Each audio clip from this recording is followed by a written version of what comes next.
She is looking at you while you talk, but she is not looking at you. Her eyes do a small thing you will only notice later. They slide half an inch past your shoulder, scan the room, find nothing, and come back. You are being funny, and in that half inch, you watch yourself get filed. Not rejected, filed. Sorted into the drawer of men whose names dissolve somewhere between the party and the parking lot. It does not feel like cruelty, and that is the part nobody warns you about. There is no insult to replay at night, no moment you can point to and fix. She will be just as nice to the next one.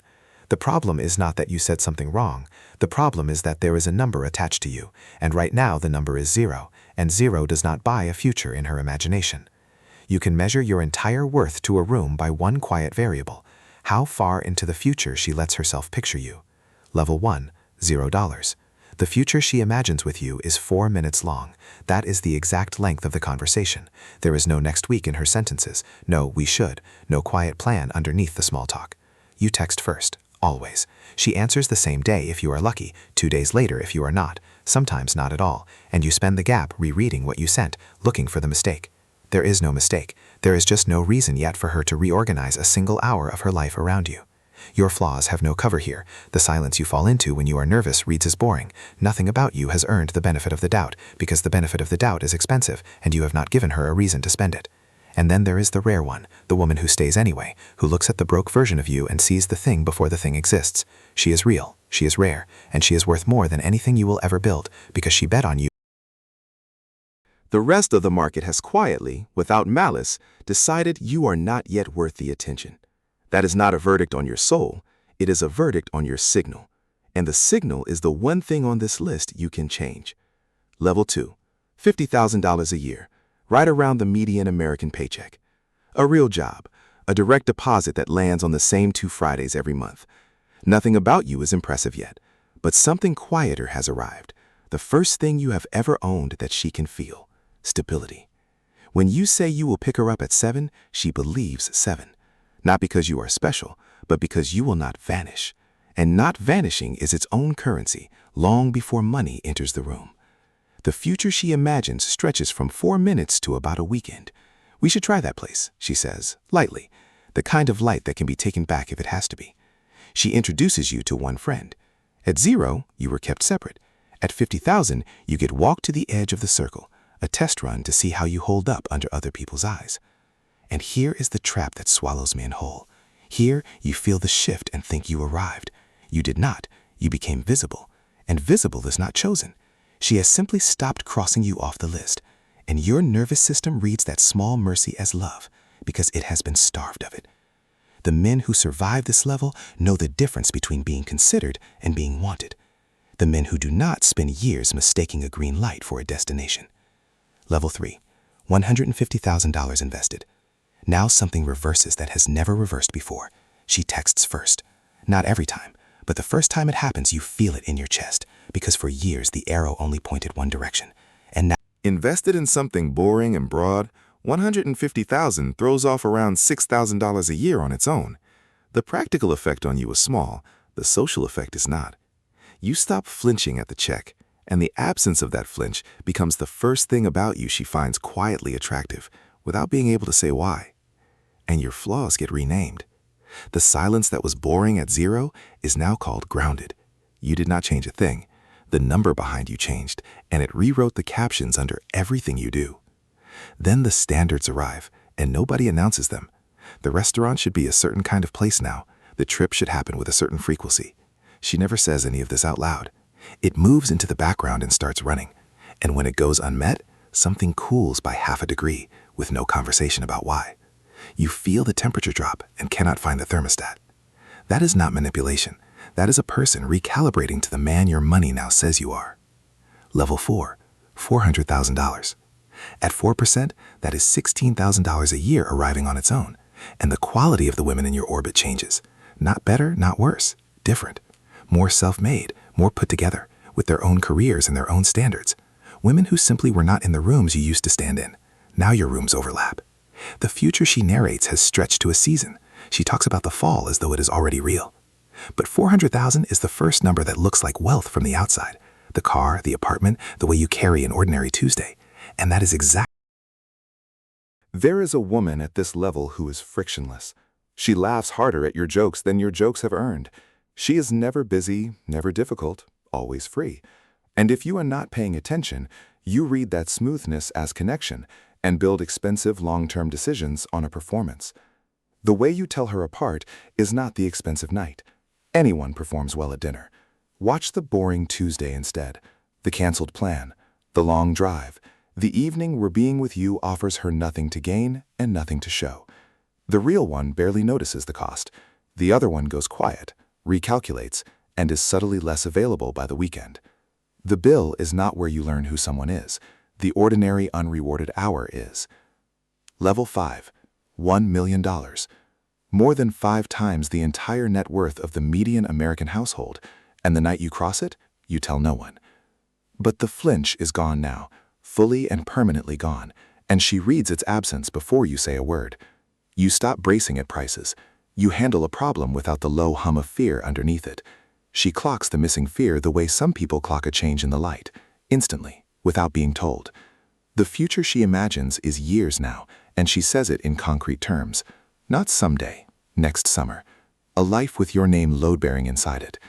She gets quietly territorial, in a way that signals to other women that this one is accounted for. And new women appear who seem to know your number before the first conversation ends. They always know. These ones do not chase, because chasing is clumsy, and they are not. They position. They show up where you are, easy and patient and never pushy. And the patience is the tell, because patience here is not a virtue. It is a strategy with a long time horizon. The men who lose mistake strategic patience for real interest. The men who win understand the two can wear the exact same face and keep both eyes open anyway. Level 6. At 4%, that is $160,000 a year arriving whether you work or not. More than twice what a typical American household earns, paid for doing nothing anyone can see. And at this number, the performance stops. Not because the women got more honest, but because 4 million is large enough that performing looks desperate, and they know it. So they drop the act and switch to the only thing that still works at this altitude, realness.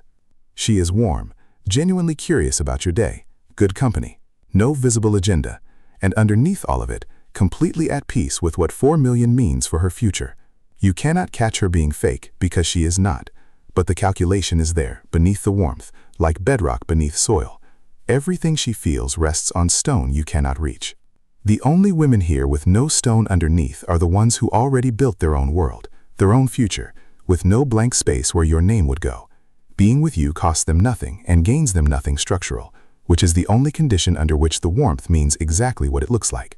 Level 7, $15 million. You are now well past the line where the top 1% of American households begins, and the rooms you stand in are no longer accidental. They are curated. Nobody is beside you by chance, because the events themselves are filtered. She knows who you are before she meets you. By the time you meet, she already has the rough shape of it, the holdings, the trajectory, the connections, gathered without ever once looking like she was gathering. She will appear at 3 different things across 6 months, each one feeling like a pleasant coincidence. But the signal that matters at 15 million is small and easy to miss. The ones running a long position ask about what you have.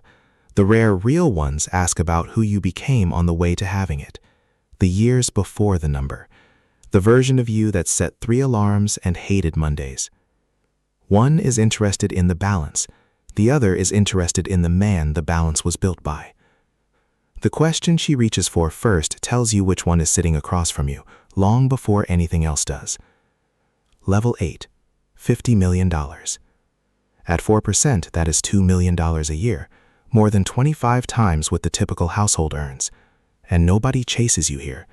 Chasing would be unsophisticated, and unsophisticated does not survive in this air. The whole thing runs on access and arrangement instead. The right person appears in your orbit through a network you did not assemble and cannot see. Everything feels organic. Almost nothing is. The future she imagines with you is no longer a year or a season. It is an estate, a name on documents, a life measured in decades and inheritances. And the most capable women at this level hold 3 things at once with no sense of contradiction. The warmth is real, the interest is real, and the cold awareness of what 50 million means is also real, none of them canceling the others out. And here, finally, the arc resolves into one quiet fact. The relationships that survive 50 million, the ones that still mean something when you strip every external signal away, almost always existed before the number was this large. The woman who was there at 0, or at 150,000, or at the first uneasy million, and is somehow still here. She was there when being there returned nothing. Everyone else arrived because of what you built, and that just makes the math visible in a way you can never. So walk it backward. At 50 million, the room is arranged before you enter it. At 15 million, she researched you before she smiled. At 4 million, the calculation runs silent beneath genuine warmth. At 1 million, she positions instead of chases. At 400,000, she logs the Tuesday and not just the dinner. At 150,000, your flaws get renamed in your favor. At 50,000, you become visible, and at 0, she gives you 4 polite minutes and forgets your name by the car. Nothing on that list was about you. You were the same man the whole way up, same jokes, same silences, same face in the mirror. What changed was the length of the future a room was willing to imagine with you, and that length was never set by your character, it was set by the number standing behind your name. The number did not teach women to want differently, it changed what wanting you would cost them and what it would buy. So go back to the party, to the half-inch where her eyes slid past your shoulder. Picture the same room years later, with the number behind you. Now she does not scan, she holds the look. And the only thing left to decide is whether you can still tell the difference between the woman who would have stayed for the 4 minutes and the one who only arrived for the 50 million. Build the wealth, build the eyes to read it at the same time. One without the other is how men lose a decade. If this is the kind of clarity you want more of, subscribe. This channel exists to show you the architecture of money most people only understand far too late.